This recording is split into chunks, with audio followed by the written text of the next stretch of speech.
শেখ হাসিনা গিয়েছে যেই পথে, আওয়ামী লীগের দালালরাও যাবে সেই পথে।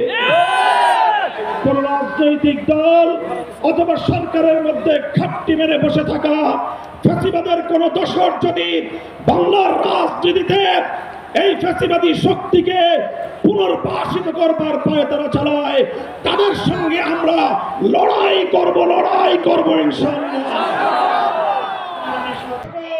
রক্তরঙে স্বপ্নার বীর শহীদদের স্মৃতি বিজড়িত ইমানের দুর্দমনীয় কাফেলা, স্বপ্ন চত্বরের শহীদি কাফেলা হেফাজতে ইসলাম বাংলাদেশকে আমি আজ বাংলাদেশের স্বাধীনতার অদম্য প্রহরী হিসেবে ঘোষণা করতে চাই।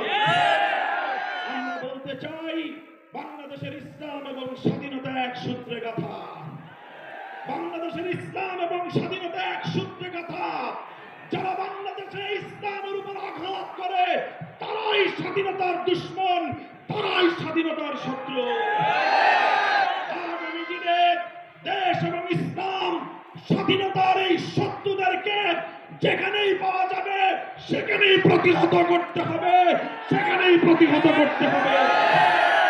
যদি এজন্য আমাদেরকে আরো জীবন দিতে হয়, যদি এজন্য আমাদেরকে আরো রক্ত দিতে হয়, আরো ত্যাগ আর কোরবানি স্বীকার করতে হয়, যদি আরো বড় বড় নজরানা পেশ করতে হয়, শাহাদাতের রক্ত দেওয়ার জন্য জীবন বিপন্ন করে দেশ এবং ইসলামকে রক্ষা করার জন্য আল্লামা বাবু নগরীর হাতে শপথ গ্রহণ করতে কারা কারা প্রস্তুত আছে?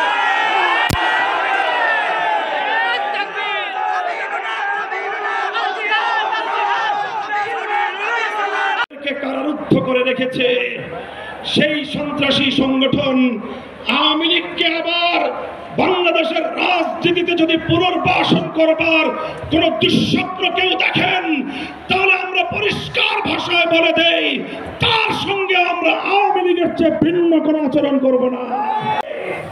ইসলামকে যে কটাক্ষ করা হয়েছে, ধর্মীয় উত্তরাধিকার বিধান, পারিবারিক বিধানকে নারী পুরুষের মধ্যে বৈষম্যের প্রধান কারণ বলে আখ্যায়িত করে বিতর্কিত নারী বিষয়ক কমিশন এদেশের সংখ্যাগরিষ্ঠ মানুষের ধর্মীয় অনুভূতিতে আঘাত প্রদান করেছে। ধর্মীয় অনুভূতিতে আঘাত প্রদান করবার অপরাধে তাদের বিরুদ্ধে আমরা রাষ্ট্রের শাস্তিমূলক ব্যবস্থা দেখতে চাই।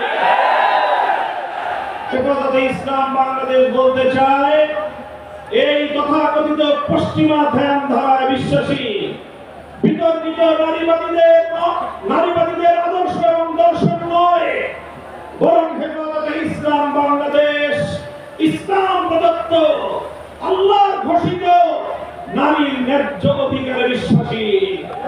ইনশাআল্লাহ হেফাজতের সংগ্রামী মহাসচিব কর্মসূচি ঘোষণা করবেন